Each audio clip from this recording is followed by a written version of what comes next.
Good morning. আজকে আমি সকাল সকাল একটা মাছের ঝোল বানাচ্ছি।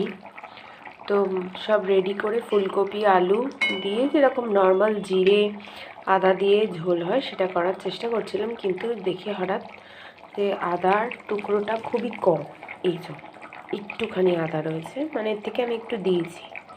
তো বাকিটা আমি কি করব সেই ভেবে আমাদের গাছে হয়েছে, আমরা বাগানে লাগিয়েছিলাম হলুদ গাছ, আমাদা গাছ, এই যে আমাদা।